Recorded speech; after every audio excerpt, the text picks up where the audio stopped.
And here we are, everybody. Hello and good evening. Happy December. I'm Jenny. And I'm Paul. That was dramatic. We're with the Go Box Art Crate. You know, it felt like it needed to be a little bit of a dramatic intro. I am the Paul. Okay. It's been a weird day for me, so... Go Box Art Crate is a subscription box where you get at least 2 projects a month that are unique every month. And Paul and I design them and teach them. I teach one, Paul teaches one. Tonight, or this month, you're getting 3 projects. And tonight I'm teaching 2 simultaneously. The Fox and the Snowman, which we'll zoom in on in just a second. Yep. I think that's all I really have to say with my face right in the camera. I think we can probably zoom right into my work. It's a great view. So here we go. We're going to zoom over. There we are. So these are the 2 paintings. We actually filmed this the other night, and it didn't save, which is always fun. I made a boo-boo. And so this will... I know that it takes an hour and a half. So we're going to take about an hour and a half to do these 2. And I'll guide you through what we're going to flip-flop between both. Like one, we'll paint something on, let it dry while we work on the other. It's kind of fun to work that way. This month, you would have gotten, in your subscription box, you would have gotten the little December card, which talks about the projects. And then on the back is an excellent holiday cookie recipe from Finland. Delicious. I make these every single year, sometimes more than just the holiday times. But I used to work in a bakery, and I made these almost every day that I worked there, and they would sell out every day. People would come in asking for them. I highly recommend you try it. It's super easy. Give it a go. Now, this one's sticker is Vasily Kandinsky, who is a Russian painter. You might not recognize this painting, but you might recognize this one. I know a lot of you guys have seen that in the past. Definitely yeah, seen that I love this one. It's just really simple. It kind of almost has like a very elementary school art feel to it, but I love that. I love that. Hi, Kelly. Thanks for joining us tonight. Yeah. So in your box, you will have gotten the color printed instruction sheets, which you can use as a guide, especially for drawing the fox. That's really helpful.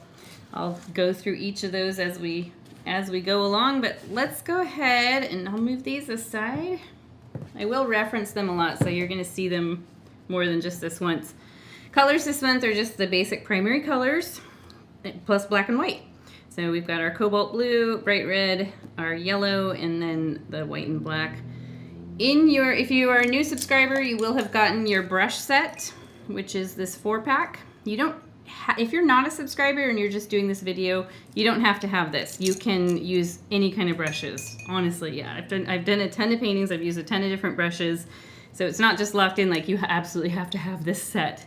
So I'll reference these through teaching, but you don't have to have these. And if you have any questions at all, I'll be keeping an eye on the chat box. Feel free to pop a question in there or anything you feel like you need to add.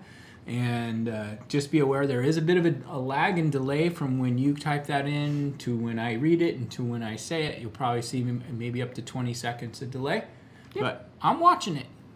So let's go ahead and get started. We're going to start with the snowman. Toast. Oh yeah, toast. Let's do a toast. Toast. Happy December. Happy December, everybody. Take some me time. And happy unwind time. I'm going to pick up my biggest brush. Let's do it. And let's go ahead and dip it in the water cup and swish it back and forth across the bottom of the cup just to loosen up the bristles. And then dry it on your paper towel. I try to make sure this little middle ferrule is dry too. We're going to mix up a pale blue-gray. Hi, Deborah. Good to see you. Yeah, awesome. Great. Okay, so we are going to, let's pull aside a little white, plop it down near the blue on whatever palette you're using. And we'll grab a little blue using the corner of the brush. Just grab it from the edge and mix that in there. We're going to make a pale blue to start. And for a paint palette, you can use a plate covered in aluminum foil. Or I have this wax paper palette, which I think we sell these on our... There's 50 sheets here. I think we sell those online on gobox.com. We do. Well, yeah, we do. Or, yeah, just a sheet of wax paper works. Paper plate. Oh, I don't know if I already said paper plate. You did. Okay.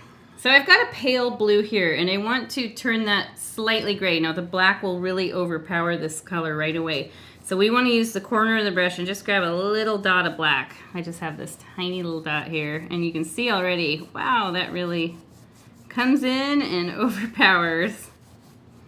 This is about the color I want. That's real close to what I've got here. And let's go ahead and start covering our canvas. I'll scoot this guy aside so I don't flick paint on there. And your brush strokes can be all different directions. I'm just sort of dabbing the brush on. I'll show you as our brush runs out of paint, I'll show you how we can get these really pale cloud formations in there. It's the simplest way to suggest clouds and give your background a little texture. We're practicing suggestionism. That's right. Let's do it. We will paint around the edges too. You've got these nice deep canvases to work with this month, which I love this size and shape, and I love having the sides available to paint. But my brush is running out of paint now, so I'm going to show you how to get some texture in there. So I'm going to take, I don't need to wash my brush, I'm going to pick up a little white and just flick it around in there. Now for doing this part, you want to press really light because you don't want to overblend it. We want it to be somewhat visible. So I'm just really using the weight of the brush, not pushing down at all. And you can do this as much as you like. Keep in mind, we want our white snowman to really pop out, so you don't want it to be too white. You can also do this with a tiny bit of black. I'll show you real quick. You want to grab the tiniest little dot. You can barely see it on there. And do the same thing. So then you've got both the light and the dark. So it kind of represents dark clouds and light clouds. It definitely basically goes a long a ways. snowy day. Snowy day weather. Definitely goes a long ways. Yeah, and the cool thing is you can just go back and add blue back on top if you went a little too gray But or you a know, little too light. you can do anything, because the other day when we filmed this, I did a purple background. Yeah, let's show your purple and that background turned real out quick. really nice. And I'm kind of, this time tonight, I'm kind of going in between. So here's... He always likes to do something different than what I'm doing. So he did a purple background. And we were kind of laughing about his little snowman hat this morning. Yeah, it was kind of a little wonky. this evening. Because he was like, I wasn't sure where I was going with the hat. So tonight he says he's going to put a beanie on. Yeah, I think just like a nice beanie with a pom-pom on top. Yeah.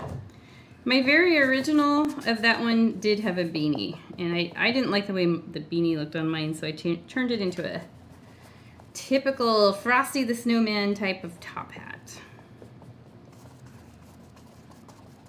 But you can be creative with this background, but I think it's kind of nice if you, because it's not the focal point, but if you can at least get some semblance of a blend. It doesn't have to be a perfect blend. It's really hard to get a perfect blend, but you can add a little bit more purple in spots and a little more white in spots. Purple you would make with the red and blue, and then toss a little white in there, and you've got more of a lavender color.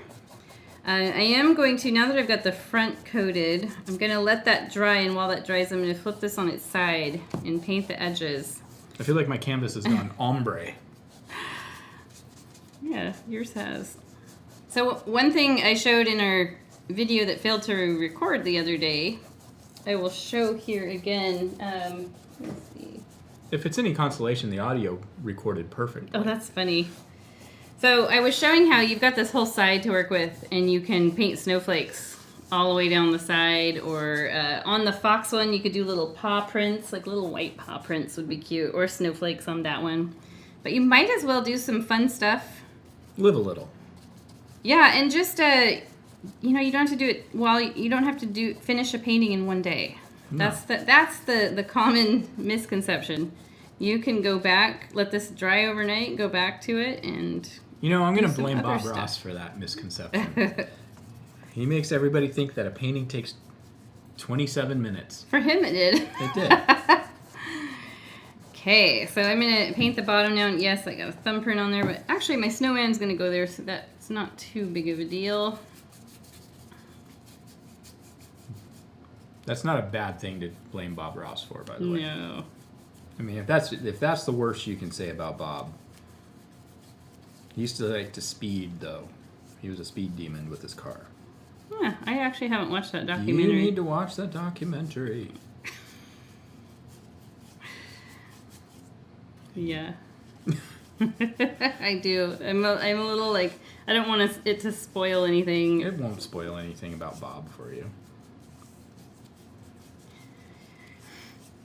So the sides, unless you really want to continue some of this wispy cloudiness around the side, you don't have to. You can just paint blue. Blue-gray. Do it. When I did it the other night, my canvas ended up really blue, and that looked fine. So it's totally good to just experiment, mix your own color. It doesn't have to be exactly the same as this one. Hey, if you're going to have something that you stumble on color-wise, it's the side. Yeah. Yeah, I keep running out, so I need to mix more. But I think I've got enough to just finish this last little 4-inch wide by 1-inch edge. This is about an inch. It might be a tiny bit bigger than an inch. These look really nice hung up on the wall, too. You don't have to frame them. You can just hang it right up, and you've got the color that wraps around the edges. Well, this type of a stretch is literally called a gallery wrap. Yeah, that's exactly what it's called. And I have a lot of these little canvases like this hanging on our walls at home. And they're lightweight enough that you can just honestly use a thumbtack to hang it up, or just pound a little nail into the wall. It doesn't need any kind of heavy-duty hanging system at all. Did you do the top and bottom, too? Yeah.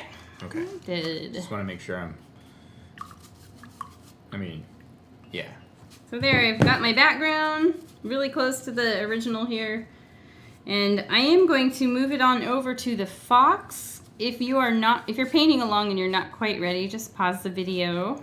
You can even do that on a live video, which is cool. And then you can catch right back up or paint the edges later. You know how to do that already. I don't need to give you any instructions on painting the edges. So if you've got the front done, you're good. We can move on. Let's do it. So let me move things around. So for the fox, it's not a solid black background. It's actually black and blue mixed together. And I wanted it to look like he's in the Arctic somewhere, and this is sort of an Aurora Borealis kind of look, but without color, because we don't have the right colors to do it. No, you know what the perfect green would be? Phthalo green. Oh, yeah. Which we haven't used in any of the subscription boxes, and I doubt we will. Maybe next month. It's such a special color. So washing the big brush, get all that light grayish blue out of there and dry it off. The turquoise color would work well for that, too. Yeah.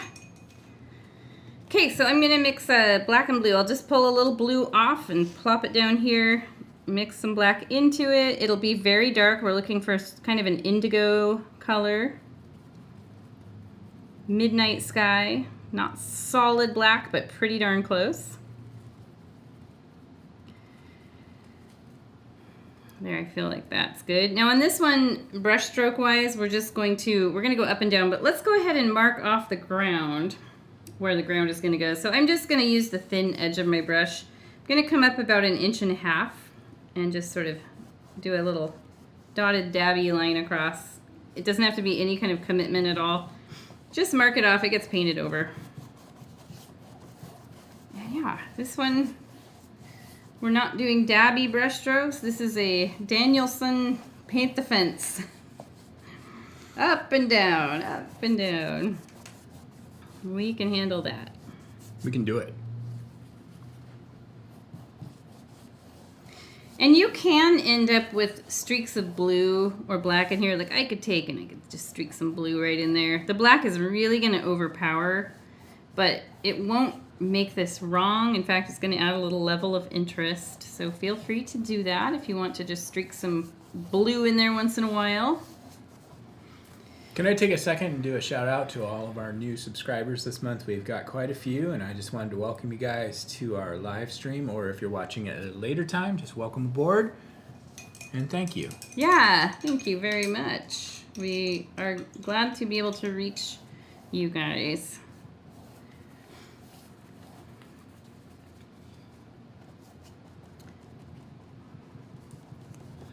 right.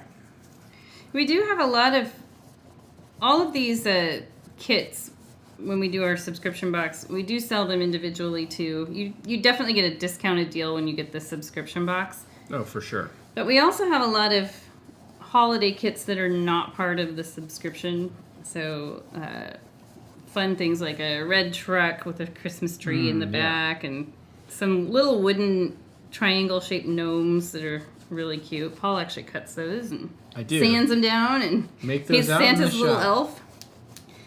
So while this is still wet, we'll paint the edges in a minute. But what I want to do is I want to get this light grayish stripe in here, and it's only done with white. So I'm gonna dip my brush in white, and it turns kind of grayish, and I'm just gonna start from the bottom and just go up across the top, and then I just go over it several times. Just let it overlap down in here. This gets covered up anyway. Are you over it? Just kidding, just kidding. I heard you roll your eyes. That was good. Yeah, I did roll my eyes. So yeah, just you're creating this nice foggy streak in the sky, and it sort of highlights the fox.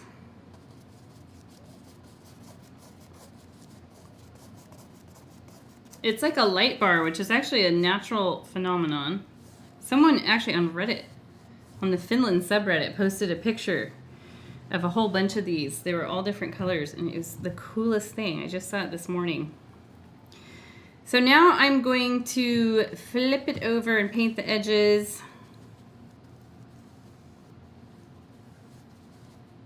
I might have to wash my brush. It's got white hiding in there. No! Not the white hiding in there. So yeah, just up and down on the sides. As you're doing this, you can think about what you might want to paint around these edges, if anything. What did I do? Did I do something the other night? Oh yeah, I did. I did a paw print. A little paw print, yep.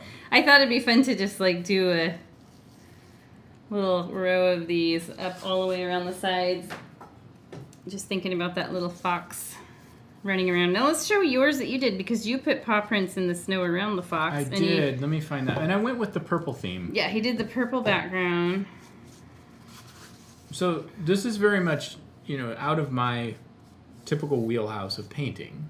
So this is good because the beauty of us each teaching each month is we put each other in outside of our comfort zone, and we both learn a lot from each other.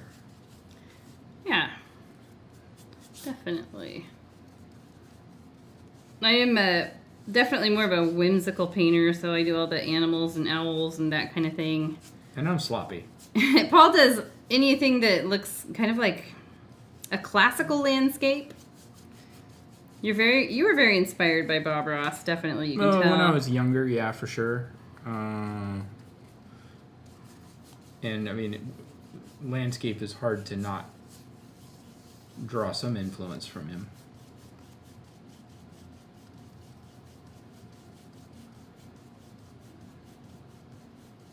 Voifyi. I'm not quite sure. Where's that volume? Volume? Yeah, how's our volume? Is that what you're trying to say, Jessica? Is our volume okay, or microphone working? Please tell us. Here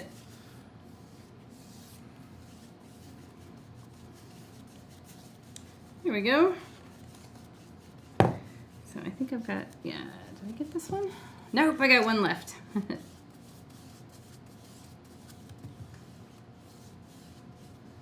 This is where you definitely will get paint on your fingers, but luckily it washes off with soap and water.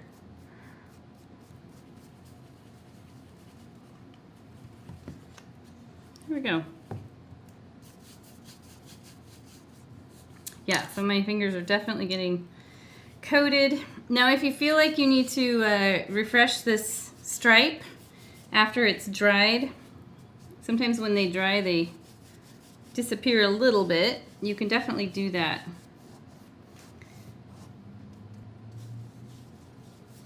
So Deborah says volume is fine. Oh, that's good. That's good. We had I taught a Zoom party yesterday, gosh. and I had a lot of technical difficulties. The internet went out, the sound was weird. It was just a weird scenario. It was a weird day. It was weird. It's actually been kind of a weird week as a whole. So getting to paint twice is actually kind of a nice blessing. Yeah, it is. Even though it was one of those weird things, but it's all good. So I've got just a little bit of paint in this color left on my brush, and I want to paint the snow base, which I'll show you. So it starts off being a gray blue, very, very similar to the background on the Snowman. And then later on we put these pure white snow drifts on it, so that's what kind of gives it the depth and dimension. Let's show yours real quick. The other one? Yeah, there's purple. I mentioned it earlier, so I wanted to show it before I forgot. And these are the little paw prints he put on there. The only thing I would say about the paw prints is I think I did too many. He was walking really close steps together. Okay, so I'm going to take my brush now. I'll grab some white. I'm going to mix it into this to make a grayish blue. Hey, wait, come on over here, see? And then I'm going to create a horizon line. And I like to make mine more interesting than just straight across. So I'll do a little bump on either side. And that allows me later on to put these little framing trees on there. So I do like creating a little valley in the middle. And then bumping up on the sides. Now you can wrap this snow around the sides if you want. You can do that later. Maybe think about if you want to do anything on the sides, designs or whatever. I mean, you could wrap this around and do more trees on the side, make it look like it's a full landscape. But I'm just going to do this. Just on the front. And one of the things I like to do for a snow scene like this, I really like the background to be faded out because this is a really sharp horizon line, which, I mean, some paintings it'll work. I like to go a little extra, so I'm going to take one of my other brushes. I'm just grabbing the number 8 from my set, and I didn't dip it in water or anything, and I'm just going to sort of haze out that harsh line back here. Oh, you're using a smaller brush. That makes a lot more sense. And I pulled some paint away, so I might add just a little bit back in. But I like it to look like a soft transition? Yeah, like it's kind of foggy out. Mm-hmm. I mean, you don't see a definite horizon line. You can even do that, like you can swirl your brush around, creating a foggy look. That's fun. I'm having all kinds of fun over here. That's good. Good deal. Aren't you proud of me? I'm very proud of you. You're supposed to say yes. You're supposed to be this encouraging beacon of light for everyone. And I just think you're talking a lot. You know what? I had a rough day. Let me talk. Okay. It makes me feel better. I was thinking about when your parents said when you were young how they used to have to give you a lollipop in the car to make you be quiet. I'm like, where's my lollipops? A beer would work. I'm going to wash my brushes off. Now, Paul and I, we've been married for 25 years, so that's why we banter at each other and tease each other. If we were co-workers, it would be really awkward. We are co-workers, but if we were not married. Julie, that's a long drive, California to Florida. Wow. Oh, that's so long. California to Florida, that is a long drive. So those are two states that we should go to. Mm-hmm. I have a cousin who lives in Florida, and we have some dear friends. Well, I have family in California, too. Yeah. And then, of course, we have some dear friends in California. So I'm going to now move this aside, and we'll go back to the Snowman. I'm going to put my original fox down here on the floor and bring this over. Now, hopefully, Julie, you're not driving and watching the video at the same time. Maybe she's a passenger. I hope so. Oh, no. Oh, what happened? Hold on. I got a disaster over here. What in the world? My, I think you got paint on your towel and your I did. canvas picked it up. It did. So I'm going to go get a fresh towel. You do what you do. Okay, so I am going to now just draw out the 2 snowballs that make up the snowman. And before I do that, I want to just talk real quick about how big these are. This is this is a little bit smaller than a baseball. You really want to bring it pretty far out. So this is not even, I think in the instructions I mentioned 3/4 circle, but it's maybe even a little bit larger than 3/4 of a circle showing. I'll guide you through it. Let's take a smaller brush.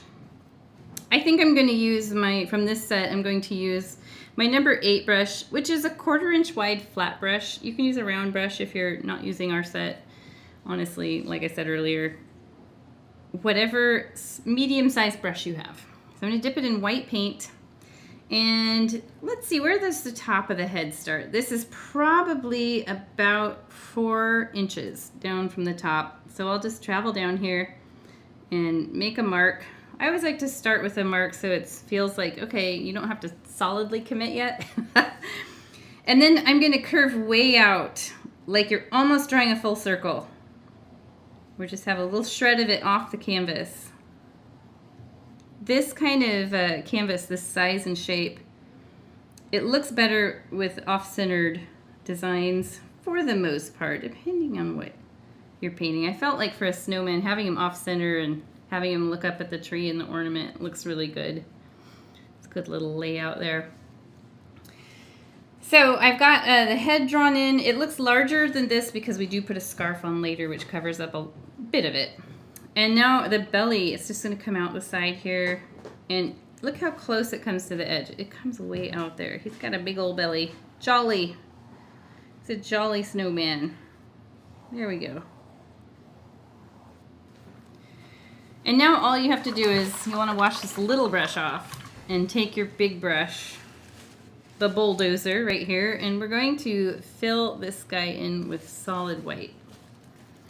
And it's totally fine if you get some blue showing through, like if your background maybe wasn't 100% dry.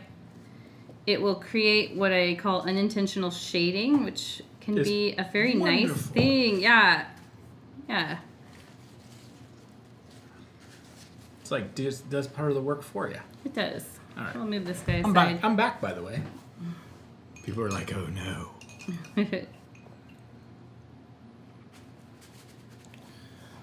So we're just doing the the snowman. head and the body.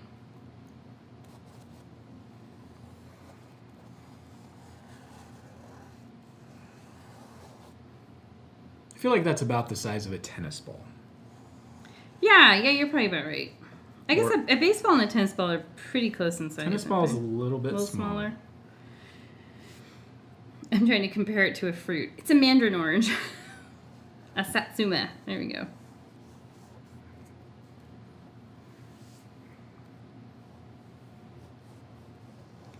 So this doesn't have to be a super thick coat of white. You can have some streaks of the little bit of blue showing through. It's not thick coat of white, but it's a thick snowman on mine. I did end up with that on here too. A little bit of the blue background showing through. All right. So I'm going to wash the brush now. Oh, I need to fill mine in. We're going to go back to the fox in just a minute. I'll give you guys some time to catch up. I don't want to rush on through. It's hard for me. I'm used to 10 years of teaching live in a studio setting, and so not knowing where you guys are at, I don't want to rush you through it, but do keep in mind that you can pause the video anytime if you feel like you need to. Yeah.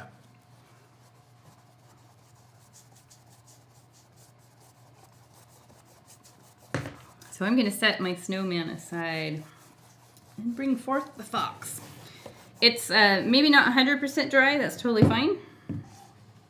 It's dried up a bit.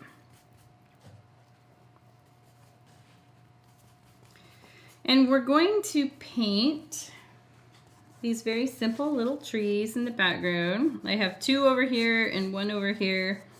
The tallest one, this is probably about 1 inch in height. And then I have a really short one that's about 1/2 inch. This one we decorate. You can, if I do my special zoom in, you can kind of see it's got little yellow lights on it that are reflected down on the snow. You don't have to decorate it if you don't want to. That was just something I added in as on a whim thing. I want to draw and paint these trees out with my littlest brush. So whatever little round brush you have, if you have the set, it's number 2 round, your smallest brush in the set. And let's go ahead and dip it in the water. I do like to start with the brush a little bit damp on this one, and you can dry it off real quick on the towel. We want to make this color again, so that it's this color. So it's black, blue, and white. And just sort of adjust it until you get that color tone. And you don't need much paint at all. It takes a very small amount. And it doesn't have to be 100% the exact same shade. When I painted this before, this is the 4th time I've painted this, because of course I do it like a rough draft and all that. The trees have ended up slightly different every time, and it works out beautifully. So a lot of times I'll hold my brush up next to the canvas to see, is that close enough? Yeah, it's pretty close. I feel like it might need a little tiny bit more white. I'll start with these little trees over here. Keep in mind that if you feel like you didn't like your trees, you can paint right back over this edge with the black and blue mix. But these are just tiny, so it shouldn't have too much of a problem. The bigger trees tend to be a little more, mistakes can happen easier. So I'm going to, from the ground right here, about a 1/4 inch in from the left, I'm going to draw a 1-inch line. It can be 1.5 inch, it can be 3/4 inch. I'll just give you a good idea of how big I made mine. It's about 1 inch. And then at the top of this, I'm going to tap out a little droopy mustache. Well, I'll show you real quick here. You can see it looks like an arrow pointed upward. And by tapping it out, you create the sense or suggestion of a furry tree. So I'm making another one. So there, I've got 2. We're just going to continue down. These don't even have to get really much of any wider than that top one, just a little.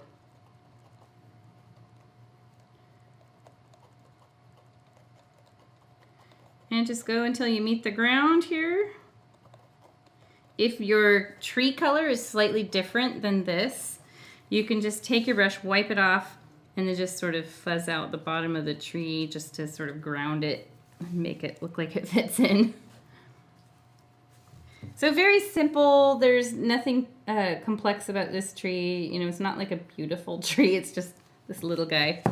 It's there. It's there. And now I'm going to do the same thing next to it, just real close, but it's only about half the height. You can go from the ground up or the sky down, whatever works best for you. And I do the same thing. I tap out a little droopy mustache at the top. And then another. And another. It's like a little stack of mustaches on a stick. It's a weird thought. But that's basically what it is. Are you talking about a hipster pogo stick convention? Is that what you're talking about? I mean, pogo stick we live in Portland, so that would be not even remotely out of the realm of possibility. I could make a couple phone calls and make it happen. We live near Portland. We do not live in Portland. Well, there's some truth to that. We're about a half hour from Portland, and that's fine by me. It's a little busy there. Beautiful city, just busy. Okay, so now I'm going to do this last tree, and it's about 1 inch tall. It can be as tall as this one, or maybe even a little bit taller. And it's just, again, it's probably about close to a 1/4 inch from the right side. Just come in about a 1/4 inch or so, maybe even a little more than a 1/4 inch. Make your tree trunk. Doesn't have to be perfect, it gets covered up. And little point at the top, little droopy mustache. And another. And just work your way down.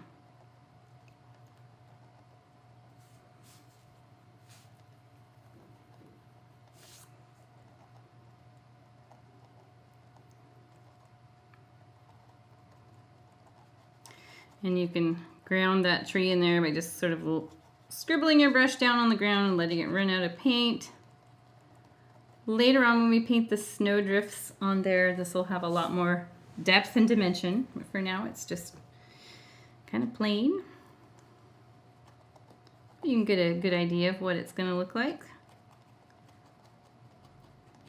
And you can always go back like I'm doing, and sometimes I'll go back and add more fluff or fur to the trees just to bulk them out just a bit, especially if I notice, oh, I've got a scrawny area here.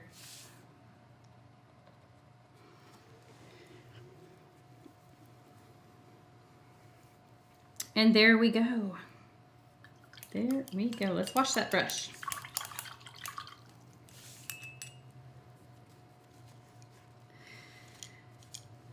So I am going to, on our instructions, we flip back to the snowman, but I'm actually going to add the snowflakes here while I've got it in front of me because it's super easy. You might as well just do it now.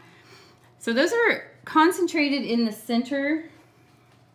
And this was the one I did the other day. I really like this one. Even though they're very similar, I feel like this one has more of a sparkly look to it. And I think the reason for that is I have a good mix of small and large dots.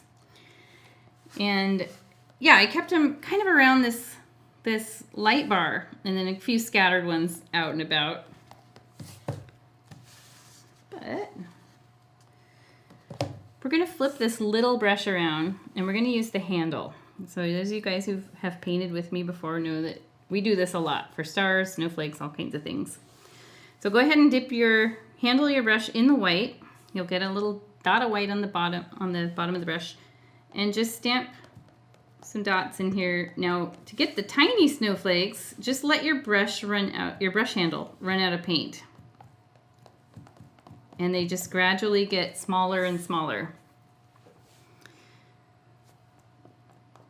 So I'm going to do a few of these up here, and then I'll show you how to do these ones that are kind of fuzzed out, a little more soft. Here, these ones turned out a little bit better the other day. It's easy to do, and you can leave that off if you don't even want to go there. And you just want these regular dotty snowflakes. But I've got a good bit of these up here, so I'll show you how to do one of those smudgy ones. Basically, you take and you stamp your dot of paint, and while it's still wet, you can dab your finger up and down, and maybe even work your finger around in a tight little circle. And then you end up with this little smudgy shape. And then what I do is I take and I stamp a little white dot right smack in the center of that. So you've got what looks like a glowing star. It's a snowflake, but it looks like a glowing star. I do glowing stars that way. And I'll do a few more dots. And I usually do about 3 of these glowing ones.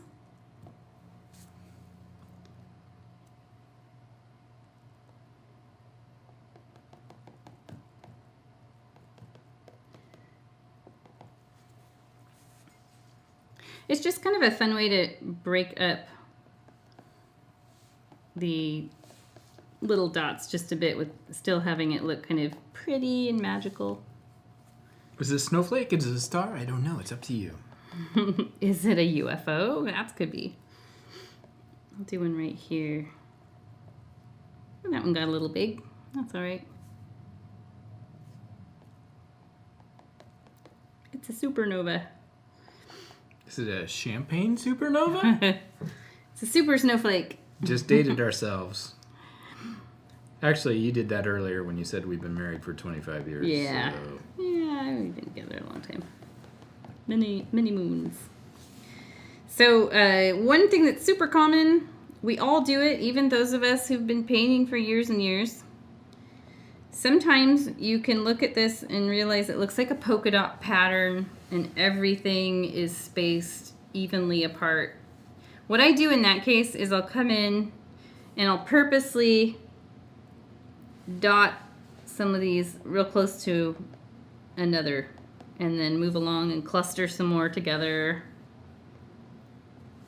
So it looks more random, which will give it more of a sparkly look. You know, one thing I think helps on this too is to make sure to get at least a couple on those trees. Oh, yeah, for sure. That you know, I don't think I separates even the did difference that. between being stars and snowflakes. Boom, boom, boom. I didn't even do that on the original. That's why I need another artist here to... That's why you need the landscape guy. Yeah. We'll just call it Paul's Landscaping Service. So I'm going to clean off the handle of your brush. Otherwise, what happens is that dries on there, and then you gradually get a thicker glob every time you use it. And suddenly your stars, next time you use it this way, they are very large. You can, if it's dried, you can kind of pick it off with your fingernail. But I do try to remember to wipe it off every time. All right, let's go back to Snowman. We're actually going to paint the hat and the branch on right now. I've got too many paintings in my hand.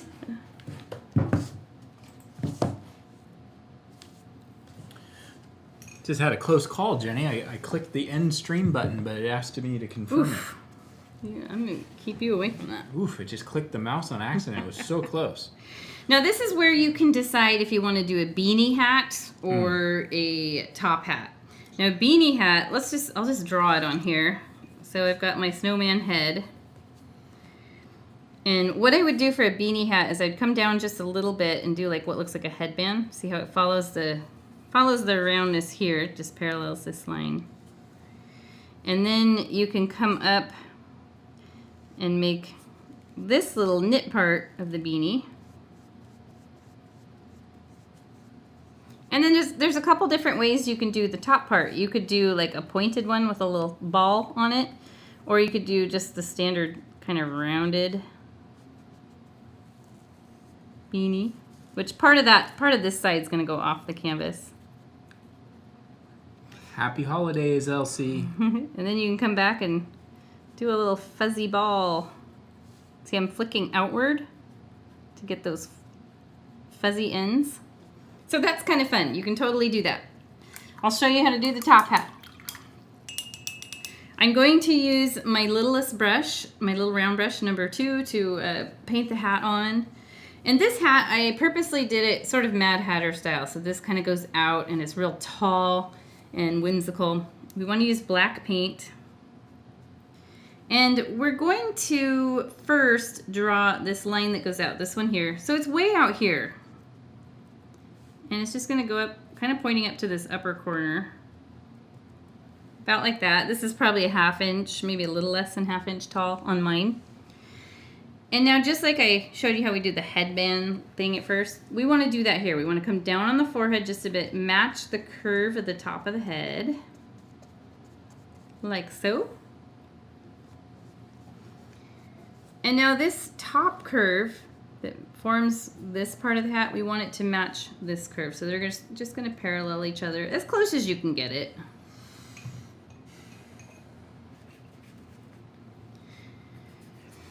So he's got a little Dutch milkmaid hat on. Or no, this is more like one of those sailor hats. That's what it looks like. And now for the top part of the top hat. It's not very tall. This is probably close to 1/2 inch in height. It is in here pretty far. So right about here, go up about 1/2 inch. And I kind of went up at an angle. You could go straight up and down, but I don't know. My natural tendency was to make it a slight angle, just like this one. Now the top of the hat needs to match this curve too. Somewhat. Just close.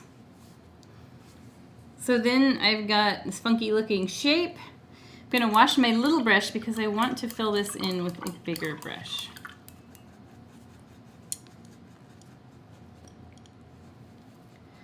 So I'm going to pick up my number 8 flat brush. This is about 1/4 inch wide. And just fill it the whole thing in. It'll feel weird to paint over the lines there where the two hat parts meet, but we want to do that. Later on, we separate them with a little ribbon.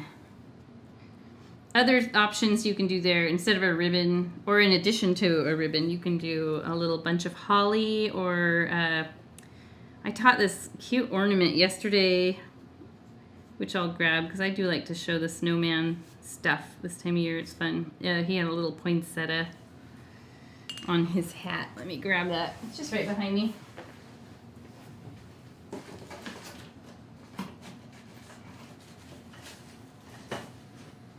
Here it is.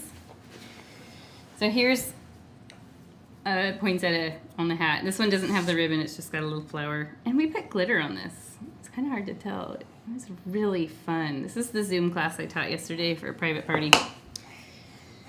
Okay. Washing my brush.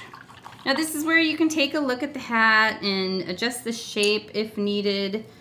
Cutting down, like if you're trying to cut down the size, that is hard at this point because the black isn't dry. You really want the black to dry before you try to like cover it if you were to patch up anything with this background. Let that dry, use a hairdryer if you need to speed it along, and then touch it up. And if you do touch it up, it probably will take more than one coat of paint to touch it up. But it can be done. Acrylic paint, you can fix anything. Literally. I had my canvas blow off my easel and land face down on my palette once when I was teaching a windy outdoor event. And I had to fix it in front of like 15 people. But I did it. You know, I had that happen once too, and I told everybody I did it on purpose just to prove how easy it is to fix everything. So now we're going to paint this little branch that comes out of the side of the canvas here and sort of just wanders down towards the snowman. Now you want to not put it too close to the hat because it can get really crowded. This is almost kind of crowded here, but it works. It's not touching his hat. And we're going to use our smallest brush. And I do like to, anytime I'm drawing really small lines like that, I like to water down the paint a bit. So what I do is I dip the brush in the water, and then I set the little bead of water down next to the black, or whatever color we end up using for whatever we're doing. We're going to use black in this case, so then I stir some black into that. And it should be watery enough that if you move your brush through it, it sort of beads up and separates.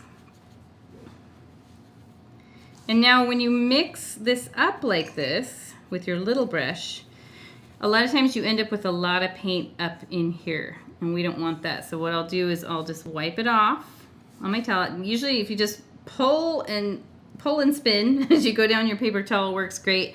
And then just re-dip the tip of the bristles in the fresh paint you made. And now I'll show you on the palette here. I treated this like if I was teaching this live, which I am, I would go around and tell the students, imagine you're painting a lightning bolt. Because that's kind of what we're doing. We're coming out from the side, making a little wobbly line, and then I'll split off from it. And then I split off of these. It gives me lots of little twigs. You can even make little broken twigs. We know that fir trees have that a lot of times. And I'm not pushing very hard. I have the lightest pressure I can possibly put on this. So I'm going to do that now. Just maybe about an inch down or so from the top.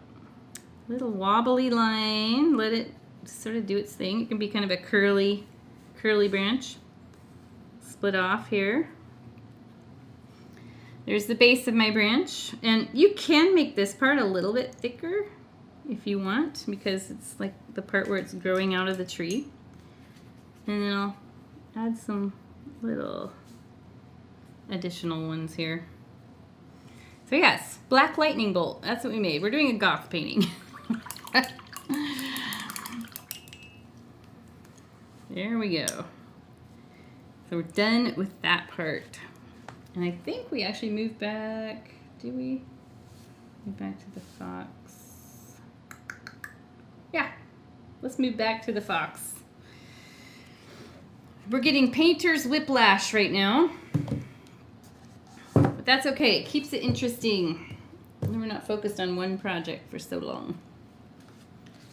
So we are going to draw this cute little fox. It is so easy to draw because I break it down to shapes. I'm not just going to be like, okay, now everybody draw a fox. I'm going to tell you, we're going to draw a circle here, we're going to draw a triangle here, we're going to draw a teardrop shape here. So it all works great. Now, it seems kind of funny, but we actually paint the fox in with white first, because once that dries, we can paint this red on top of it, and it really makes this pop. If I were to paint the red on top of this already dark paint, it's just transparent enough that your fox will kind of disappear. The other thing too, if you want to do an Arctic fox, you can leave the fox white. So keep that in mind. So we're going to go back to our littlest brush, which we were just using, and I will show you all about how to draw a very easy fox. So let's dip that, the very tip of the bristles in white. You don't have to pick up very much paint. I'll hold it over the dark. You can kind of see I don't have a huge amount on here. And we're going to draw a little circle head that's about, let's see, it's probably, I don't know, the top of the head's about an inch up from the horizon line. So right about here, just make a little mark. Make a little mark in with all your other marks. And then I'm going to draw a circle that's about the diameter. It's a little bit smaller than a nickel, but a tiny bit bigger than a dime. So if we had a coin in between there, that's what it is. And I think even if you made it smaller than this or larger, it's not going to be wrong. It's just I'm trying to teach you to do it how I did it this size. So if you want that painting, you can do it a little bit smaller than a nickel, a little bit larger than a dime. Now their snouts are very pointy, much more than a dog. And so for this particular painting, I actually treat it almost like we're painting a bird beak. So he's looking at this tree here, and so wherever you angle this point, that's where he's going to look. So if you do it to the side, he's going to be looking out this way. If you slightly angle it up, he's going to be looking up more towards the top of the tree. That's what I'm going to do. And I'm just going to draw a triangle, a really narrow triangle that honestly looks like you're drawing a bird beak. I promise it won't look like a bird beak when we're done. Promise. Okay. Maybe I don't promise. Kind of reminds me. Never mind. Okay. Thanks for leaving us hanging. Well, I remember when I was a kid, we had this like little like bird thing on a spring that would act like it was drinking out of the water. Yeah, I know exactly what you're talking about. Yeah, it reminds me of that shape to start with. So we're seeing a what do you call it? Profile view of the fox, but he's got his head turned a little bit, so we do show both ears. Starting at the back of this circle, I'm just going to draw a triangle that goes up. And then just scoot over a very small amount, less than 1/8 of an inch, and make another triangle. And there's your 2 ears. Now it doesn't look like a bird. And the body is shaped like a teardrop. Don't worry about the tail. We'll draw that in a minute. But just worry about from the neck down, this rounded teardrop. So in the winter, the fox is just like normal canines. They get a winter coat. So they're not going to have those skinny necks that you sometimes see with foxes. They're going to be a little bit thicker. So I'm going to come down right here where this starts curving inward. And I round out. And I'm going to make that teardrop shape. So it's like we're doing a teardrop, but we're not seeing the pointy top. Maybe the pointy top is this ear.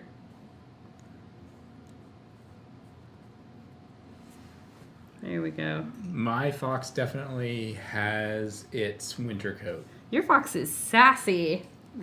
Very sassy. Now they have a very bushy tail, and when they curl up, they actually cover their nose with their tail for warmth. And so they have a really big bushy tail compared to other canines.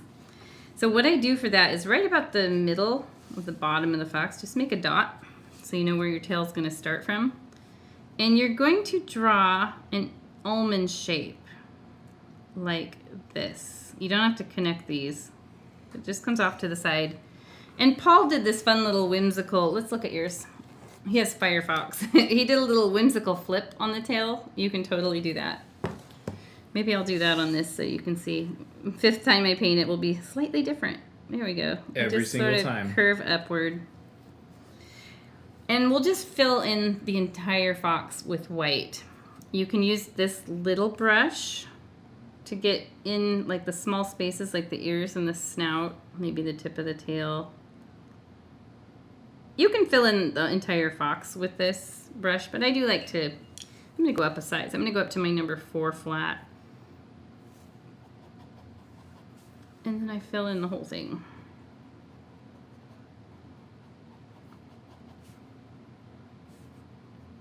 Our daughter is 15, and when she was starting from the age 2, we actually went to IKEA and we bought her these 2 foxes. It was like a mom and a baby fox. I think they came as a set. Yeah, and that started a 8-year-long obsession with foxes. So anything fox we had to get for her. And at that time, it was 2008. There weren't a lot of, like, foxes weren't like a thing. Now you find fox stuff everywhere. And in true keeping of a 15-year-old, she wants nothing to do with fox stuff. Yeah, now she's like, I can't believe I liked that. Now I hate foxes. No, you don't hate foxes. I don't hate foxes. I don't want to be associated with them. It's funny. But yeah, so I learned a lot about foxes and did a ton of drawings of foxes for her. I put them in her lunchbox at school. So now it looks really funny because there's no real, like the way we do the chest white, it sort of divides where the tail kicks off. So right now he's just like a blob, a little foxy blob. But we're going to let that dry. And then we'll paint the color on top. All right. Awesome. We're going to go back to the snowman in our little whiplash painting event.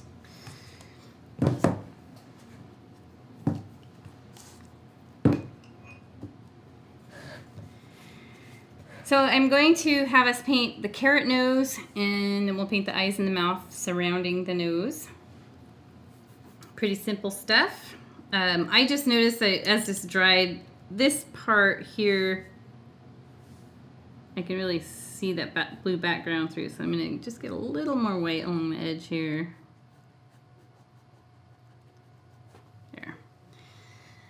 Now for the carrot nose, we're going to use that little brush. Again, we don't usually use this little brush so much, but I think these paintings have a lot of small details, so it's good. Now to make the carrot color, you want more yellow than red. We're going to mix yellow and red, but we want about 2 to 3 times the yellow to the red. So there's a little glob. I'm going to pick off the tiniest little bit of red and mix it in. And if it ends up looking coral, that means you have a bit too much red, so just add a bit more yellow back in there. Until you get something that resembles somewhat carrot orange. I feel like I keep having to add more yellow. That red really takes over when you're trying to mix those two. Yeah, I need the dark colors, what do we do? So there's I've got a little glare going, but there's my orange color.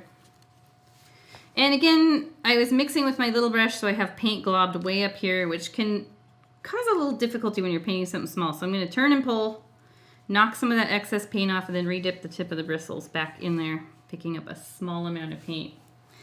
Now, for drawing the carrot, it's pretty easy, and I just kind of find what would be the center of the face. So right about there, I just make a dot, so I know where I'm going to start this from. And then this is curved in kind of a C shape, because if you think about where it's stuck into the snowman face, that's what it's going to do. So I do just sort of turn this into a C shape, very small, little half moon shape.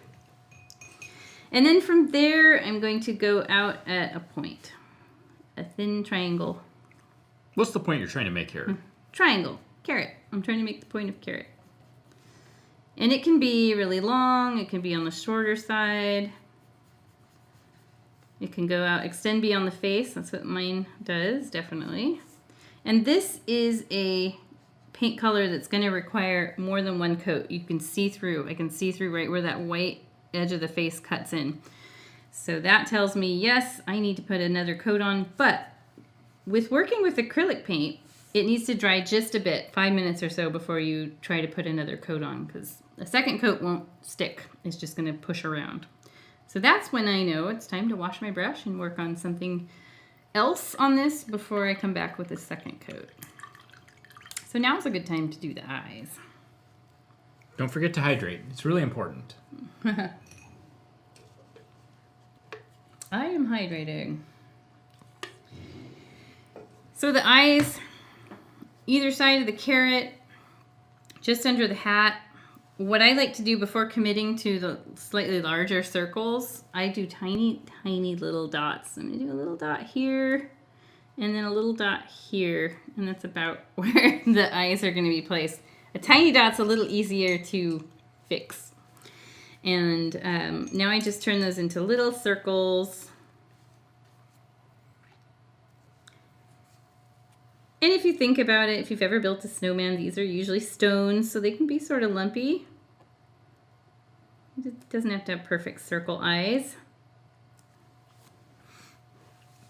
Can we put the grass stains in? Yeah, we always had... So, in Oregon, we don't get a lot of snow. like a lot of times, the most snow we get in the Portland area is like maybe an inch. But as kids, we're like, we're going to make a snowman. So There's like this dusting on the ground. We would always make these snowmen, and they had dirt stains and grass sticking out. Totally. Okay, so now the smile, super easy to make. Just drop under the carrot and make one dot. Oh, look, he looks surprised. Ooh, that's actually kind of cute that way. And then I'm going to space over, try to somewhat evenly space these. Again, you know, they're rocks that are picked up off the ground. There. He's happy. I put it up fairly high because I am going to put the scarf down here, and I didn't want the mouth to end up behind the scarf. I love how two different snowmen, the same snowman, but very different faces. Fun. So I will wash my brush off now.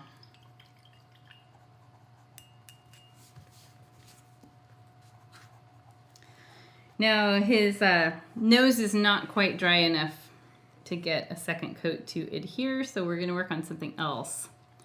We are going to work on the scarf. Let's see your scarf that you did on your last one, Paul. Do you have it nearby? Yeah, I've got it right here. Okay, so Paul did more of a normal, like, fabric felt, whatever, scarf. Mine I did, like, one of those chenille ones that were really popular in the 90s. That, like, were super soft but spiky and shed everywhere. So you can do either of those that you like. First, I'm going to show you how we do just more of a non-fuzzy scarf, and then we fuzz it out from there. So you will have the opportunity to make it more like what Paul's was like. But color-wise, it's entirely up to you. You can do a purple scarf by mixing red and blue. You throw a little white in there and make it more lavender. You can do, I did burgundy, so that was just red with a tiny touch of black into it. You can do green, which is blue and yellow, and you can adjust that to be like a darker green with more blue or a lighter green with more yellow. Gray, gosh, light blue, dark blue. It's up to you completely. What happens if we mix blue and red and yellow? You're going to get what Paul calls everybody in the pool, and it's just a sludgy brown. So you can do a sludgy brown one if you want. Be very organic that way. I'm going to set my little brush aside, and I am actually going to pick up, let's see, I'm going to pick up a small brush, but not the little tiny detail brush. This is number 4 flat, and just pick up whatever small brush you've got. And let's grab a little black on the tip of that. I didn't pick up much.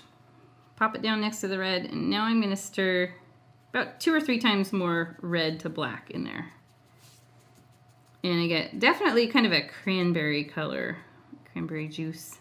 You can deepen it with more black and have more of a Merlot color. Or add more red if you want it more of a poppy color. And actually, just thinking about it, I think we'll have a little bit more success drawing this if we use our little detail brush again. Just set this one aside because we'll use it to fill the base, the bulk of the scarf in, but we'll sketch it out with this little guy. So I'm going to dip the tip of the bristles in there. And then what I'm going to do is I'm going to, how did I do this the other day? It was easy the way I did it. So first I'm going to do a little line that connects here and here. So you've got this triangle shape here. And then this is going to cut across. It's going to kind of round the same roundness that the chin does, only up a little higher. This goes up over his face just a tiny bit. And then this part we want to parallel this roundness. So at first he's wearing like a turtleneck. It's like a turtleneck dickie. That's funny. Try to find one of those. Tried to find one year and I had to make my own. They were so popular in the the look of like the t-shirt with the little turtleneck under it, the mock turtleneck. That was so popular when we were kids. It's so funny. Just had that thought right now. I had to talk about that for a second. Okay, so now the tail of the scarf. Basically, I'm going to come over about close to 1/2 inch. Come down like so. Come down as far as you like. You can have a really long scarf if you want. And then this just sort of angles back here. And one thing that is important to make this look a little more realistic. We want this part to bump up over. So if most of us have tied a scarf before, so you know that the tail actually comes over. So what I do to give that illusion is I bump this up and come back over. Like that. And now I'll fill the whole thing in. So I'm just going to set this little brush aside, go back to the original brush I was starting with, and just fill it in.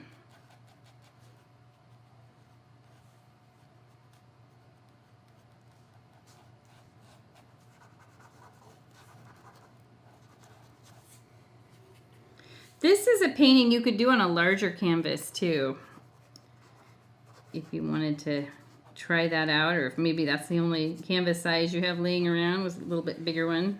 This size is kind of obscure. I think it's maybe becoming a little more common. I didn't have too much trouble finding it.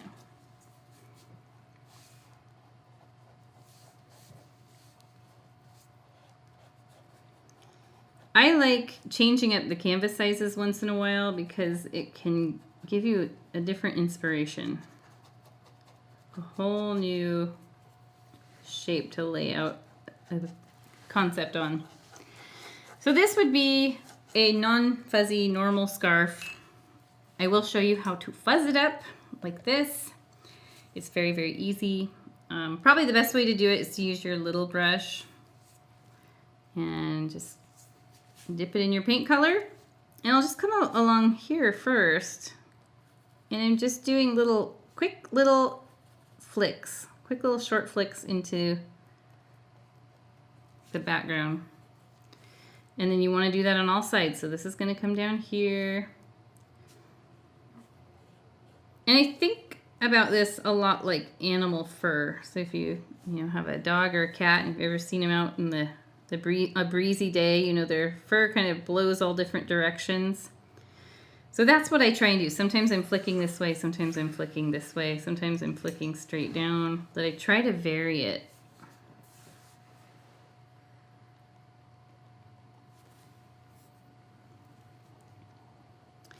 So now we want to definitely do that up here. So it's going to flick upward towards his chin. And some of these can be longer than others.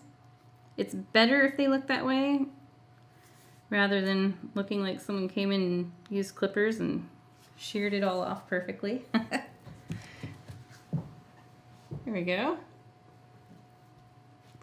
Now I need to get the tail. So on the tail part, I'm going to do that up here and down along the side and down across the bottom.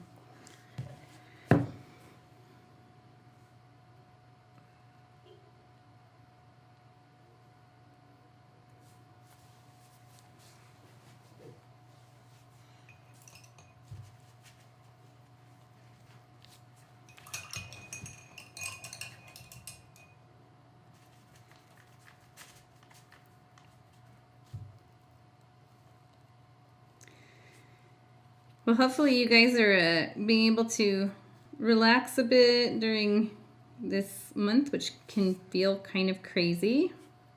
I know on podcasts I listen to, This time of year, I get a lot of ads for, what is it called?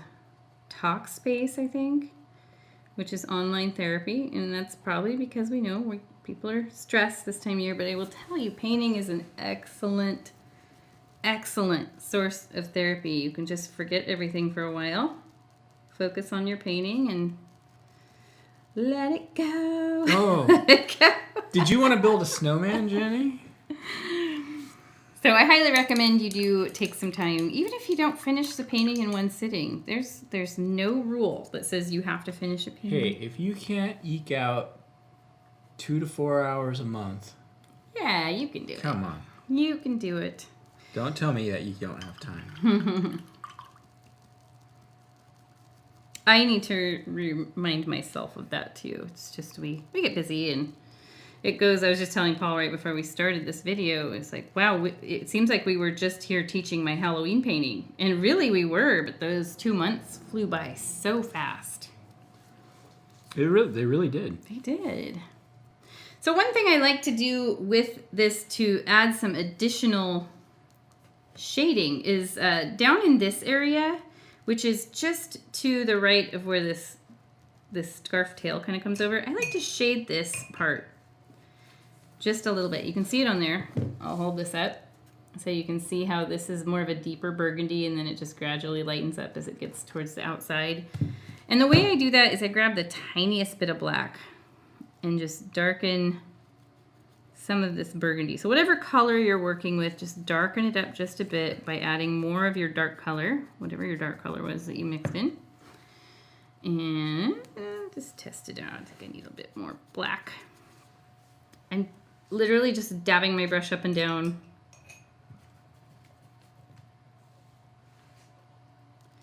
And as I work my way towards this side, I just let that brush run out of paint.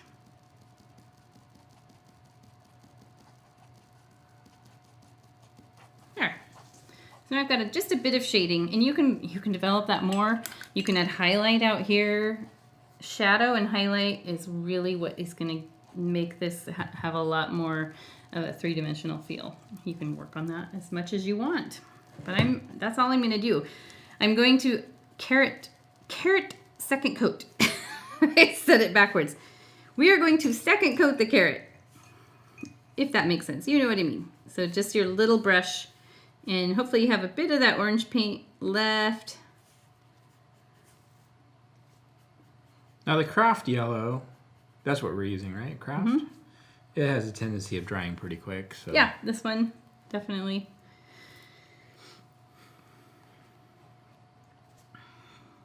All right, you're looking good. Looking good.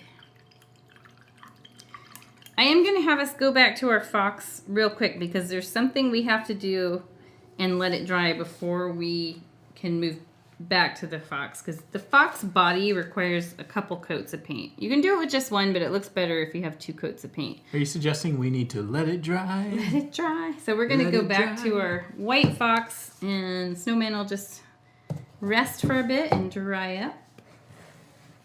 The mouse company is going to sue us. The mouse company? Yeah, Disney. Oh. Just kidding, just kidding. You're a nerd. I am a total nerd, and I'm not bashful to admit it. Okay, I'm going to mix up a brick red. So it's very similar to the burgundy. This burgundy, though, if you just do red and black, it ends up a bit too pink. So we want a foxy brick red, and we're going to mix red, black, and yellow. Let's do red and yellow first. So scrape off some yellow. I'm using my number 4 brush. So just a medium/small brush, that's all you need. Let's do equal parts. Equal parts of red to yellow. And you could use just this color, but you can see it's kind of more orangey than this. So I deepen the color just a bit by adding the tiniest bit of black. Remember how black sort of overpowers the paint colors? Just add a little at a time. Oh, I went crazy. Okay. So if you do end up with it too dark, just pull some more red and yellow back in there. And adjust till you get a color you like. At first I had painted it just with orange, like this red and yellow mix. A little bit darker than that. And I felt like it looked a bit too much like a Shiba Inu. Little Japanese dog that looks like a fox. Which is crazy enough, that's the kind of dog we have at home. And so I deepened the color and made this more of a brick red. There we go. So I'm going to actually set this brush in the water and pick up my little brush again. If you love Shiba Inus. You can make a Shiba Inu. And you want this to be a Shiba Inu. Yeah, why not? Do it. So I'm going to dip the tip of the bristles of the little brush in that brick red color I made. And foxes have this stripe of the red across the top of their snout. And we're looking at it from the side, so we're just seeing the side of that stripe. So just do a red stripe right across the top of the snout, like so. And then their cheeks, the white in their cheeks sort of curves out like a heart shape if you look at it from the front. So from the front, they've got, here, I'll just draw a quick little fox face, a real cartoony one. So they've got this going on. And we're drawing this from the side. So that's why I have this curve. This curve here is that part. Oh, I went in my background just a bit. Now, curve it out and then leave a strip of the stomach and chest white. Come down to the tail. So you're kind of drawing like candy cane sort of shape there. And let's go ahead and trace the tail. Even though the tip of the tail has white fur on it, we're going to color the whole tail red because we add that white later. And I find the best way to do this is to just outline the fox, the back of the fox. Once you have the white kind of blockaded off, you can outline the ears, back of the head, back of the body. And now I've got this nice space to fill in.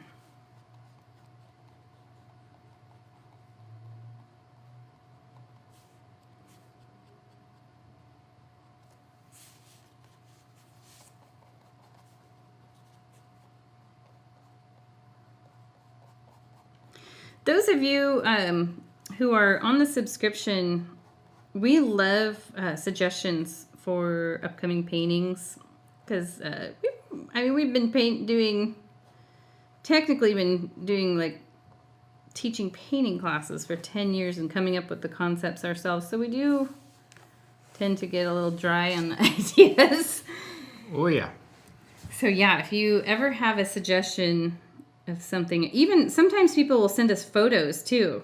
Like, hey, I took this photo on vacation. Is there any way you could do something like that? That is great. We love that. So feel free to offer suggestions or if there's something you've always wanted to paint. We love that. And we're starting to get a lot of subscribers from other parts of the country other than just the Pacific Northwest. And we don't want to leave you guys out. So if you want to, like, I think one of these days I'm going to mix in an Everglades painting because I know we've got quite a few people in Florida, and I think that would be a nice change from Pacific Northwest to everything. Yeah. So this base coat, he's a little cranberry colored. We put the second coat on later. It'll end up being a bit darker. Unless you like this color, you can totally leave it that way. And he also just looks like he's floating and pasted on there, and that's because we haven't done this yet, or this, which really grounds him to the snowbank there. I think right now, before we do anything else, I think we can decorate this tree, if you're gonna do it, with the lights. Let me hold that up again. So you see the tiny little yellow dots there. The star and the snowflake, I do those at the same time, and that's later because we want to paint this fox nose on in black and all that before we try to paint a white snowflake over the top. So I'm going to wash my littlest brush.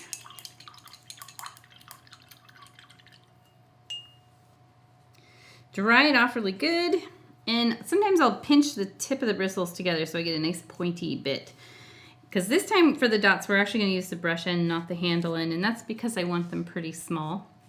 Go ahead and dip the very tiny tip of the bristles and pick up a tiny speck of yellow. I always hold it in front of my hand, but I think I actually need to hold it in front of the canvas.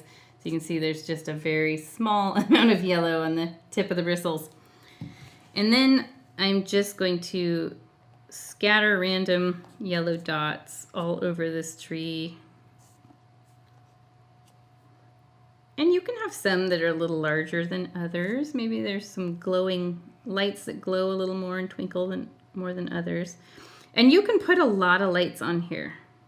Decorating the tree is optional. I think I said that earlier. So if you want to leave it more of a nature scene, you can do that for sure.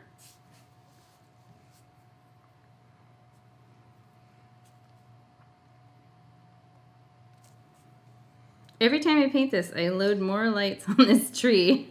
Pretty soon it's just going to be solid yellow dots and you won't be able to see the tree under it. So one thing I did on all of these is I did put a little bit yellow on the ground under the tree, like we've got a soft glow on the icy snow from the lights on the tree. And you can do that if you want. Just a little bit of yellow on the brush, and maybe I'll wipe it off before I touch my canvas with it. And I just sort of scribble back and forth under the tree heading towards the fox. Doesn't have to go very far. But we got a little light glow there.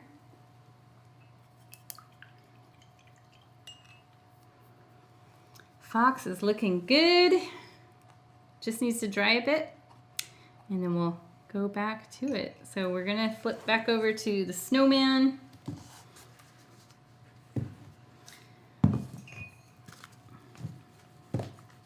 There we go. Okay. Let's go ahead and we'll paint the green pine needles on the tree, and then we will paint the ribbon on the hat if you want to do that. Or again, you can do just the flower like I did here, or holly leaves. And then we'll paint the red buttons, or whatever color buttons you want to do. But let's make a green first. So let's take our tiny brush again. I think we're just committed to this little guy tonight. And we're going to mix blue and yellow. It's a little bit more yellow than blue to get this color, but if you wanted a deeper, more evergreen color, you could add a bit more blue. So let's see, I'll scrape off some yellow, plop it over here, then get a little blue. And there I've got kind of an avocado green. I think I want it a little deeper than that. Another thing you can do, which I'll show you on the palette, to make more of an army green, you would take your green and add just a tiny bit of black to it. And that really mutes it out. You could also add red. Red will mute that out too. But black is... That's what I did. I used red. Yeah. So there we go. You can see the two different colors. What I did the other day when I did our video that didn't film, I did both. I did a mix of the two. So you can do that, and then you've got shades of both greens in there, which is nice and natural. And we'll do that. So I'm going to start, I guess it doesn't matter. I'll start with what's on my brush, this darker green. And let me draw a branch on here real quick. So we've got our branch. Pretend this is the black. This is the branch that comes down. And then at the ends of this, I just do these little lines that go on either side, like almost like you're drawing a feather. And then the one that it would actually come straight out towards the snowman at the end. So it's pretty simple. Oops, I dipped it in the wrong green. That's all right. So you can pick out which ones you want to do that to. I've got a lot going on here. And you can turn your canvas. If it's easier for you to turn your canvas this way and pull towards yourself, I find that a lot easier. I just got green there. So I do the little flicks of pine needles on either side of the branch. And then at the end, you can see that it kind of splits apart like a V shape. I'll do one or two that come straight out.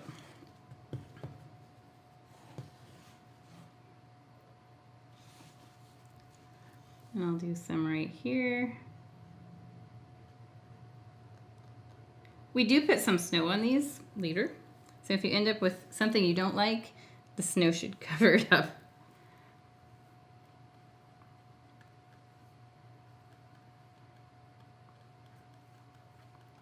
I feel like our heat has kicked off. I'm gonna go turn it Yeah, back up. I think it went to sleep. It went to sleep. So I've got a little bit of green because I had some on the side of my finger, and I'll see if I can fix that with just water on my brush. Sometimes when it's fresh paint, you can do that. Just scrub it off with just a clean brush. It's just got a little water on it, and I can barely see it now. I'll just put a snowflake over it later.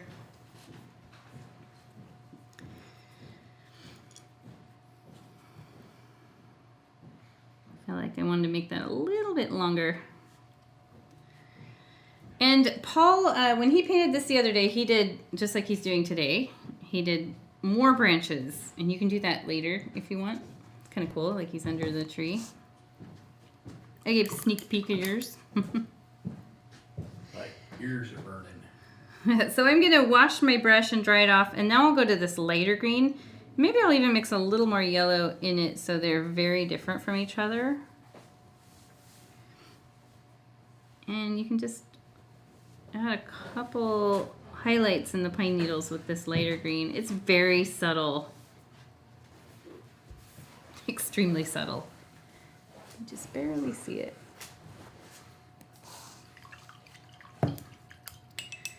And now for the hat ribbon, you get to choose what color you want to do. The green is already mixed up. That's totally cool. You can use that. And last time I decorated it with using the handle of the brush, I did little yellow dots. That's a super easy way to decorate it, or you can just leave it plain. I'm going to be different this time than the other 4 times I painted this. I'm going to do purple. So I'll take blue, mix in a little red, and you can decide if you want more of a blue purple or more of a red purple. And that's a bit dark on top of here. It wouldn't really show up, so I'm gonna scrape off some white and make closer to a lavender.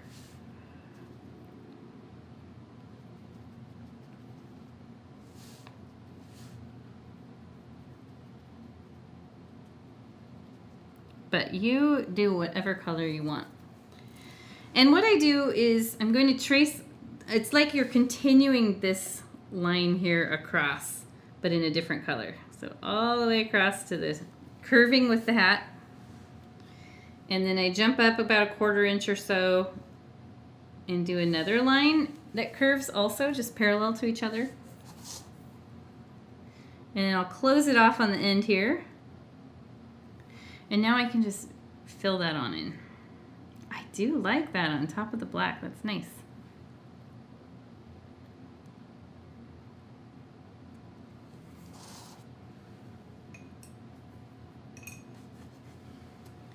There we go. And if you want to do something different to your scarf, like I could just add little flecks of purple in here. Like it's one of those yarns that has the little flecks of other colors. Not necessarily polka dots, but little threads of different colors. That's fun. It's kind of hard to see.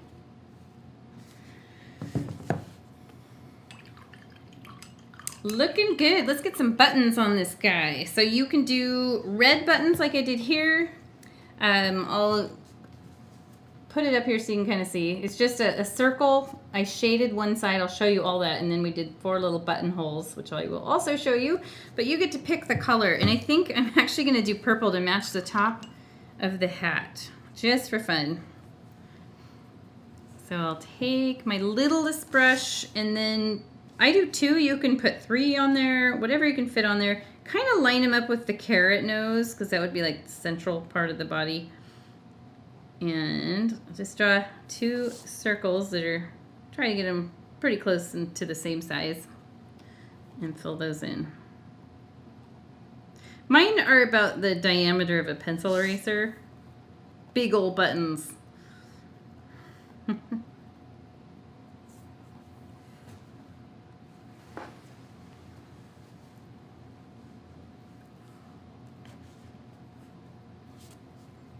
And now, I'm gonna wash that brush. I'm going to have us do a couple highlights to the face. So the eyes and the carrot nose, and then we're going to go back to, actually, I'll have us paint our ornament, then we'll go back to the fox. So basically, I'm going to take my littlest brush, once you have your buttons done, and I'll just dip the very tip of the bristles in the white. So pick up just a little fleck of white here. And on the upper right side of each circular eye, I put a tiny dot. So that would be the eye highlight. And if you have room, you can do a secondary dot just opposite of that in the circle. So you've got 2 dots there. Makes him look cute. And then while I've got that white on my brush, I actually need to add just a tiny bit more. I'll highlight the top edge of the carrot. Like we got light source is the sun, which is behind the clouds, but we still get light. And that's creating a nice little shine across the carrot nose. That will help too if you really need it to show up outside of the snowman part where it goes into the blue.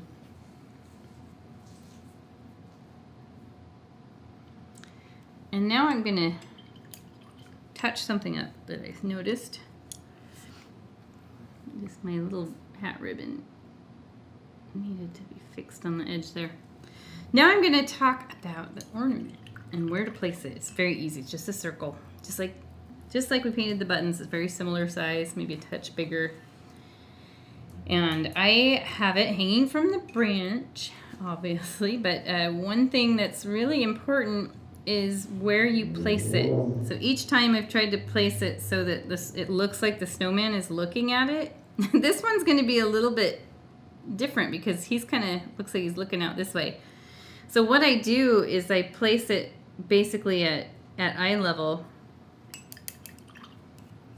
And whatever color you want, I'll go ahead and do it in blue like I did here. Littlest brush.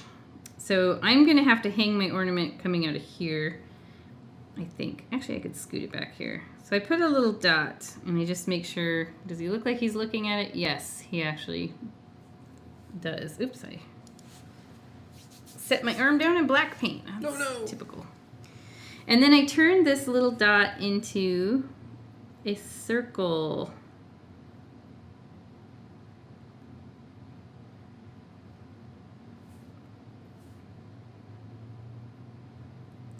And you can fill that in.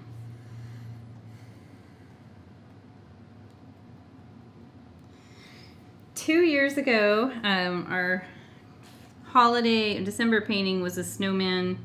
It was called, and we sell that kit too. It's called Snowman's Land. Snowman's Land, and it's kind of like a lot like this on canvas. And he's got the blue ornaments right here. So like Paul said the other day, it's kind of like we're looking at the same painting, just a different angle, which I thought that's a cool idea.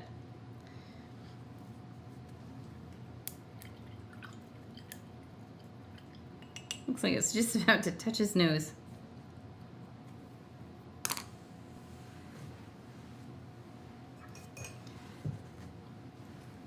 So next, what I'm going to do is paint the string that holds the ornament. Now it's really fine, and that can be difficult, especially if you haven't painted a lot. So you can, I'll show you how to make it really thin and fine, like just give you the tips on that. The other thing that you can do is you can use the handle of your brush and do little white dots like it's a string of pearls. That's an easy way to do it without having to paint a really fine string. But I'm going to show you how to do this. It's important to learn. So remember earlier when we dipped our little brush in water and then we put a little dot of water on the palette next to the black? That's what we're going to do. We're going to stir some black into it. So we have a very watered down paint. Nice and fluid for drawing fine lines. That's what we want. So again, as you brush it across, it sort of separates and beads up. That's what we want. We want that look like watercolor.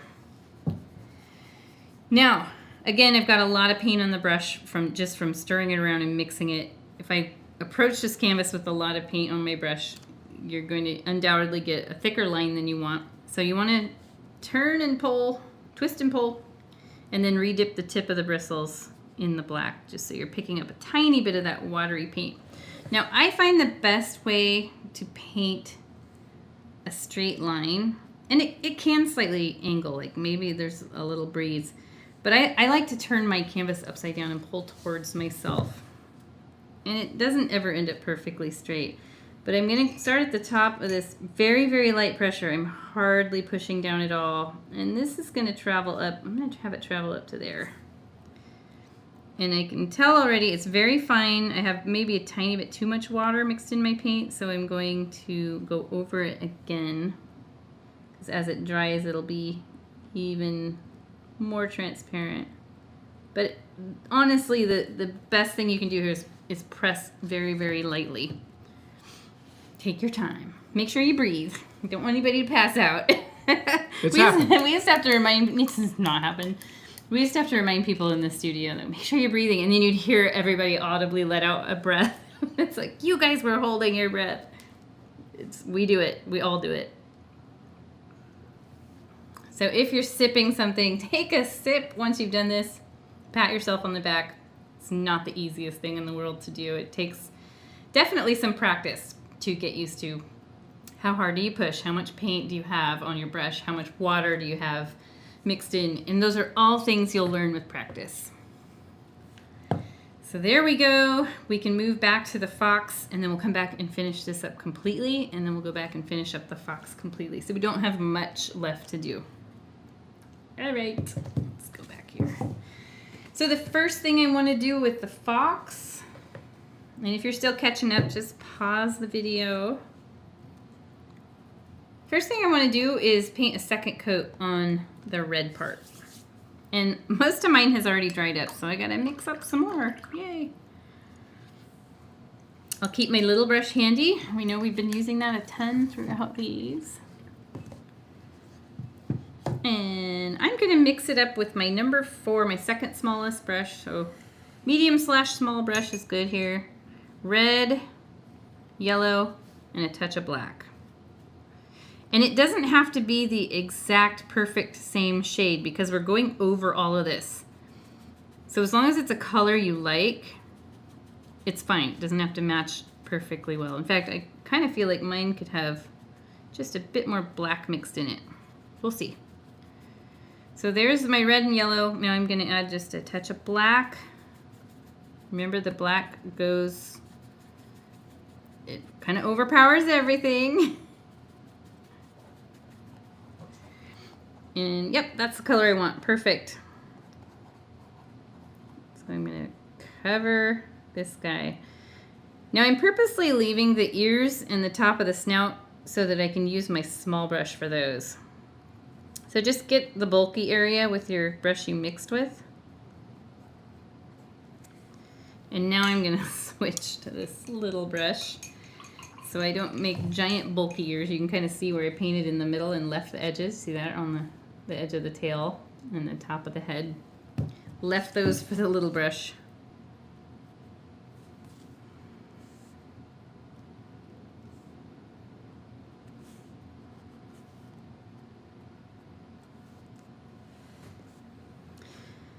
My other concept painting, I had 2 foxes and I wasn't sure, do I want a night scene fox or do I want a day scene? I knew I wanted a fox.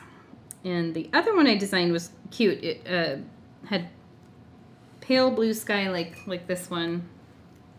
And the fox was sleeping in a birch forest. And I didn't choose it because I thought it looked so lonely. This poor little fox like trying to sleep while there's no cave or anything. There's no shelter. He's just sleeping on the snow. So I was like, I don't like the overall vibe of that one. But the fox was cute.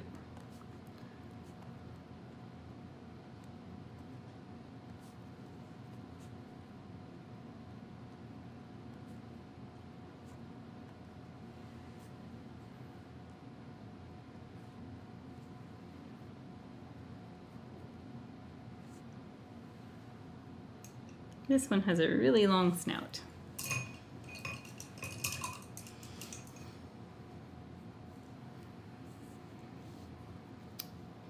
So right now, when you get that all set up, There's not a huge amount that we can do at the moment.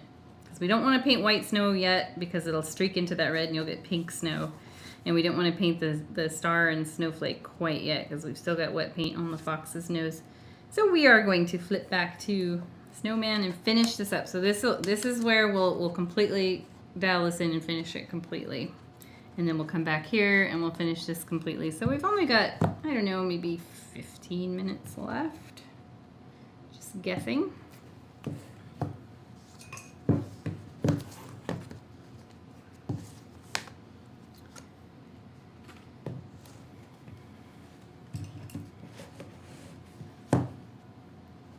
Okay. First things first, I want to get the buttonholes and the shading on the buttons. So whatever color you used for the buttons, I used purple. I'm going to take a very tiny amount of that over here and add just a very small amount of black to create a deeper color that I'll use to shade. You could use pure black here too, that would be fine. But I like the idea of shading the same color.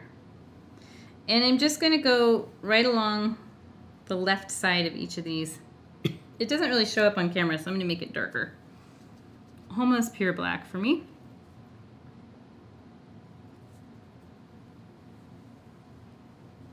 So little half moon shapes to shade, and that makes the buttons look a little more three-dimensional. And now I'll wash the brush, and I'm going to add the 4 buttonholes. So I'll show you those again. Just like the yellow lights that we did on the tree, we're going to do little tiny dots like that. So we want to use the brush end in black. Just poke it right in the black paint. And dot on 1, 2, 3, 4 dots. 1, 2, 3, 4. I'll hold that up for you to see. Cute buttonholes.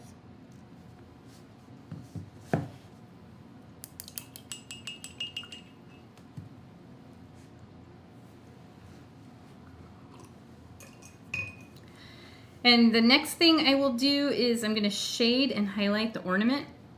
That goes super fast. We just do, just like we're doing what we did on here, a half moon shape on one side, and then we flip over and do a highlight on the other side. You can see right here.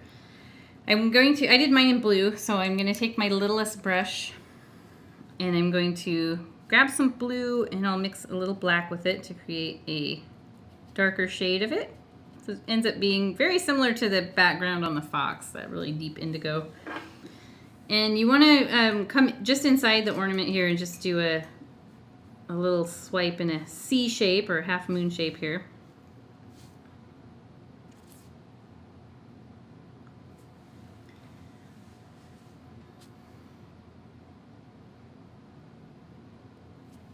And then I'm going to highlight the other side. I'm going to do the exact opposite. So a backwards C shape in white. You could also use light blue if you wanted it to be more subtle. I don't put a ton of paint on the brush either. I'm going to hold my canvas kind of weird. There we go.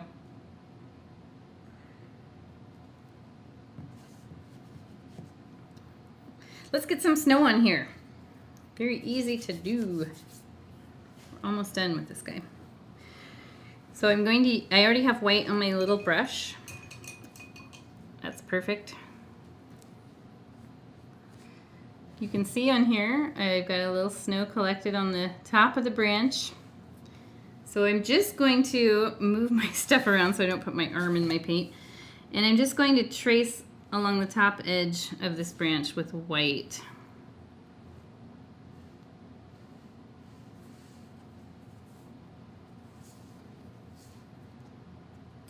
And let's see, this one maybe would have a little white too. A little snow buildup in there. And then we're gonna flock our pine needles. So that's just brushing in a few dashes in white, like some snow has settled on these. And this is where if you had a pine needle you didn't really like, this is a good fix for it.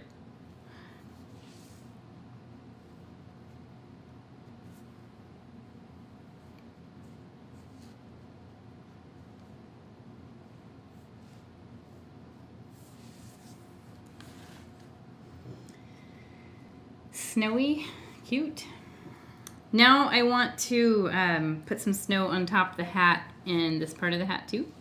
I want to use a little bit bigger brush. This one's just a bit too small for that. So I'm going to go to my second smallest brush. In your set, that's red. I don't want pink snow. Wash that off pretty good. So this is my number 4 flat. So one of the things that helps with trying to go to a clean brush, like I was just filling my fox in with this color, so it's got a lot of red on it.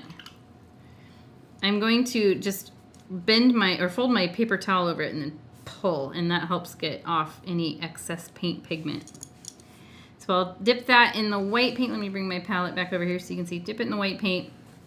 And then across the top of the hat, I just literally just lift and tap all the way across. And you can make this as thick as you want. You want it 18 inches of Snowfall? There you go. It's going to be really big. He's been sitting here a while. And then we want to match that same thickness across here. And that really helps make that bottom part of the hat stand out from the top. And it's going to go all the way out here. Little specks of snow.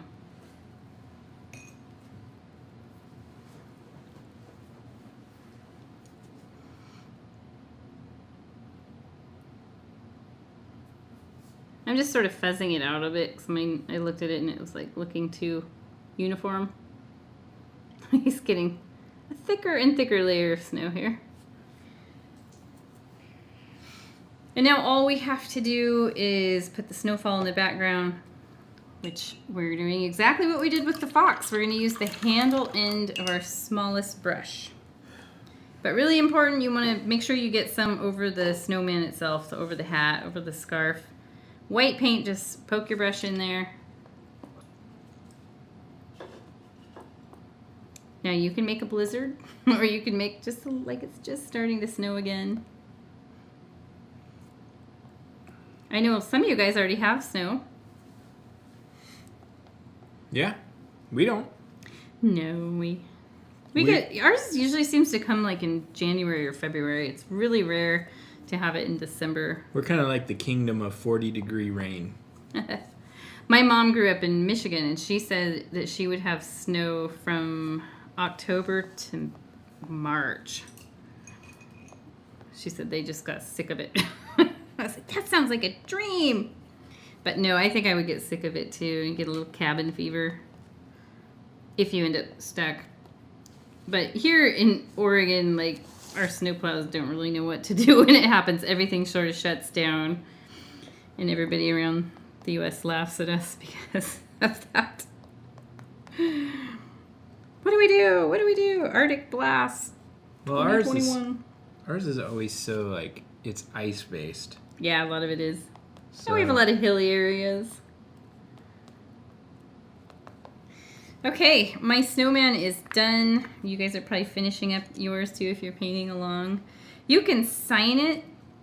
There's not a lot of room on here, so my recommendation would be if you don't want to sign it on the front, you could sign it on the side or even on the back. You got plenty of canvas on the back. You can put the date, which is fun. You can give this away as a gift to someone if you think that you have someone who might like that. That's always fun. Kids love these too. They love getting paintings. I donate extra paintings we have to elementary schools, and they give them out to kids for good behavior. And then also we donate them to an organization called Habitat for Humanity. We just donated 500 paintings to Habitat for Humanity, and they were thrilled. They hang them in the houses that they build. I thought, how awesome.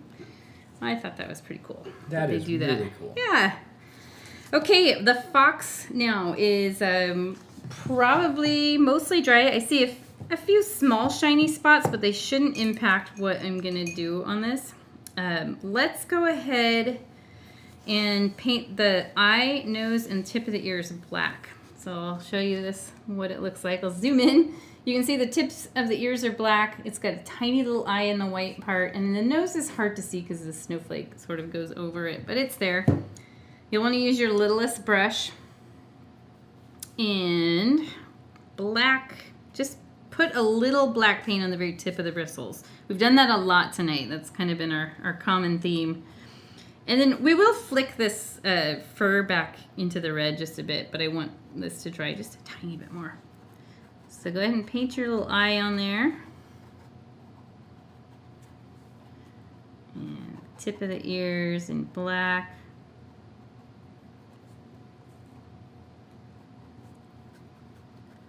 And the nose.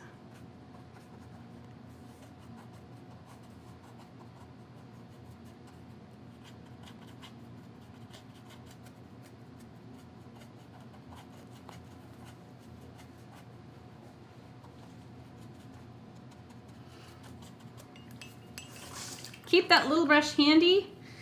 We use it to finish everything up.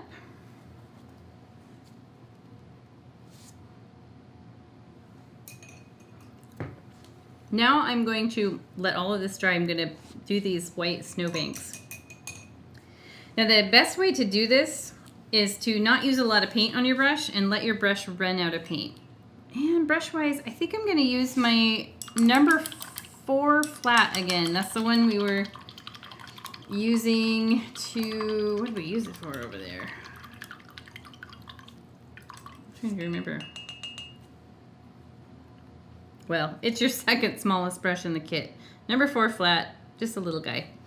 And I'm gonna take the white paint and dip the brush right in there.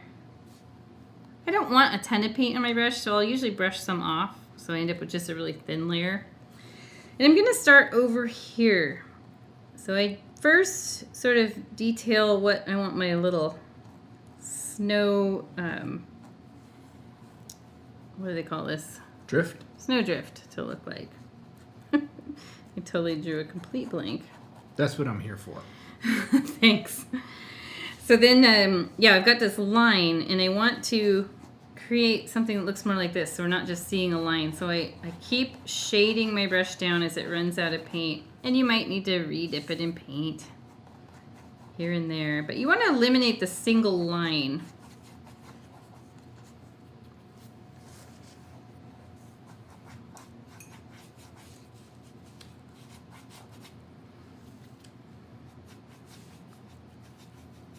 And you can leave some dark gray showing through here and there. I have to tell you, this painting was partly inspired by this really lovely little book that I used to read to my daughter, who is fox obsessed. It's actually called The Tomten and the Fox. So it's got this little gnome guy in it and this fox, and the illustrations are so magical and just cozy. That's what they are. They're cozy. And anyway, this is inspired by that. And if you look at that book, you can see that it is. It's written by the same author who wrote Pippi Longstocking, but not illustrated by her. I can't remember who it's illustrated by, but they did a fantastic job. So there I've got my little white snowbank, and now I want to put one behind the fox that kind of comes right up to its behind. So I'll bump up here, come back down, and do the same thing I did down here, where I just sort of let that brush run out of paint, eliminating a single line that's drawn on there, and just sort of haze it out. You can come down as far as you want. There can be like a little pathway here. It's kind of what I have going on here. I just noticed my snow color is a lot darker on this new one. Excuse me. The base color. Bless you. And you could create some like smaller snowdrifts back in here if you want. Again, if you do that back here, just keep them pretty transparent and not super. Got another one coming. Sorry. What? You're allergic to paint. Yeah. Okay, we're almost done. Let's give this guy some fluff. So you can see he's got this smooth side and cheek, and we want to do this to it. We want to make him look furry and fluffy like we did on our snowman scarf. So let's use our littlest brush again.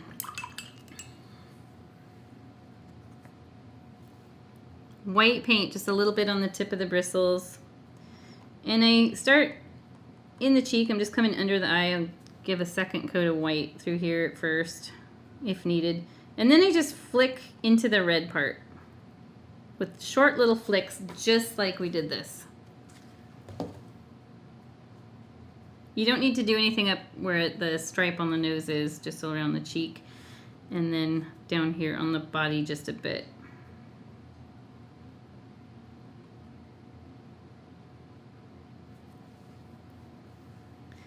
There, a little more furry looking. And now we need to paint the little tip of white on the tail. So first I usually just outline the tip of the tail like that.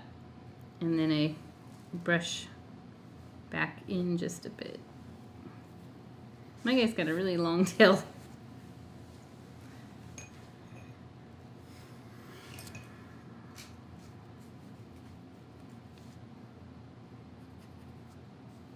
Just about done. We've just got the 2 stars. So I'm going to start with the tree. First I'll finish my fur here. We're almost done.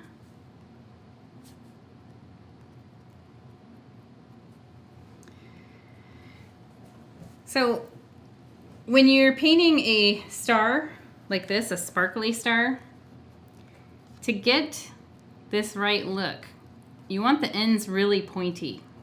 And to keep the ends from being super bulky, you'll want to work from the inside out. So I do a dot up here in white, or I mean you could do yellow too if you want, just like that. And then really quick, not a lot of pressure, I just flick upward. And then I flick downward. And then I flick left and right from the center out. Boom, boom. Oh, that was big. Let me show you how to correct that if that happens to you. So I just use a little water with the clean brush. And then I'll usually just tear off a little piece of paper towel and let that soak right up. And then it's somewhat corrected. So now I'm going to flick to the left a little more gentle. And then you can leave it like that with just like a plus sign, but I do like to tuck in little shorter ones in between each of these. So it almost looks like a compass rose. Is that what that's called? Like a mariner's compass. Yeah.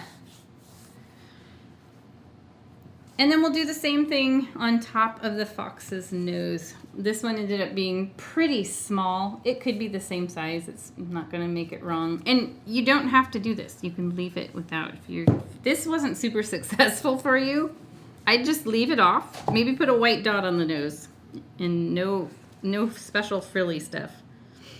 So there's my little white dot for the snowflake. Gonna flick up.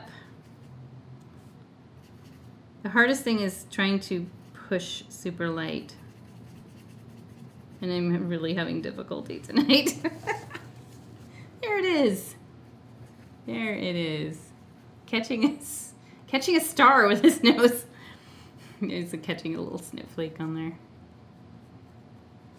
And we are officially completely done with these 2 paintings. Again, you can sign the side or the back, or if you want to sign the front, there's room on this one.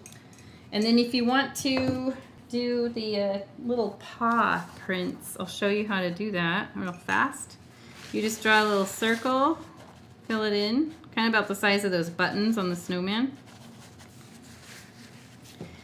And then 3 little dots, which you could also do these dots with the handle of your brush. But, I mean, these could travel up and that'd be fun. Or you can do a little snowflake. Where is it? There it is. Like that. I'll show you how to do that real quick. I know we're kind of getting long in time, but we're done here, so this is just extra. To do a snowflake, they're 6-sided. So you draw a straight line. And then if you draw an X through that straight line, try to get it crossing right in the middle. you've got a 6-sided snowflake. It can be as simple as that, but I'm going to go a little extra. I just put little V shapes at the ends of each of these.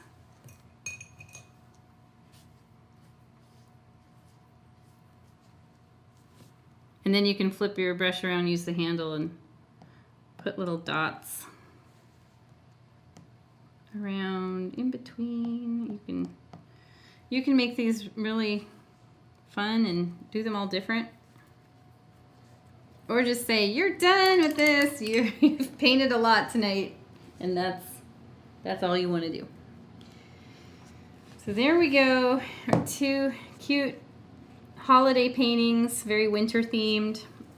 I do like the way these turned out. I'm going to have a look at Paul's. We'll show Paul's real quick. I'll move my palette. I had fun doing it a second time. Good. Oh yeah, I like that. So there's his fox. You can see the purple, and this is fun. I like the purple with the pink in there and this really bright white. I was thinking about what it was you were talking about, the colors that streak up. Yeah, and you also did more of these, like snowflakey designs, and more trees. I like the height of this. It really kind of gives some good perspective. And this reminds me of the dark crystal. It totally does. We're going back to the 80s tonight. I'm really happy with myself. Oh, that turned out so good. I love the beanie hat. The beanie hat is more of your thing. And then he did this neat shading down in here too, which you can totally do on this one. You can I mixed the cobalt blue and white, make it really pale, like the color of the background. And try shading a bit under the hat and down along the side if you want to keep going and add more, be extra. Like Paul. Paul is always extra. So I get bored. I get bored easily. I'm sorry. It looks good. So there you go. That's our first December painting. Let's show what we're painting next week. You got it nearby? Yeah, I've got it nearby. So next week we have 1 canvas. It'll go a lot faster. It's Paul's panoramic landscape. You think it'll go faster? It will. It will. The only thing that's going to take a while on this is the clouds, but it's actually those are great clouds to teach and learn. It's actually interesting because when I painted this, the original, the clouds are actually one of the quickest parts. Yeah, well that's good. That's good. I like the colors. You've got some purple in there. Mm-hmm. So that's awesome. The only thing I don't like about the original is the moon is a little bit. It could be refined a bit. This is about the size of a quarter, so if you are going to paint with us next week, just grab a quarter, and you can trace it, and you get a perfect circle. It just ended up being a little bit sloppy, and that's an easy thing to fix. So where is this supposed to be? Wherever you want it to be. Okay, it looks like it's in the Northwest. But it also could be, there's parts of Scandinavia that look like that. Could be Alaska, anywhere. Oh, yeah, let's say it's Alaska. It's Alaska. It's Alaska. But you know what, actually, where it reminds me of? It reminds me of, like, Central Oregon or Central Washington. Oh, okay, yeah, I could see that. Yeah. So we'll be doing that next week, let's see, what is today? Let me have a look. So I've got it scheduled for next Tuesday. Okay, that works. Yeah, so next Tuesday is the 14th. Yep. So let's bring us back. Okay. We're back. I got chilly, so I put my sweatshirt on. Okay. Representing the Mandalorian, as I was picking on Disney earlier. Showing his true nerd side. Showing my nerddom.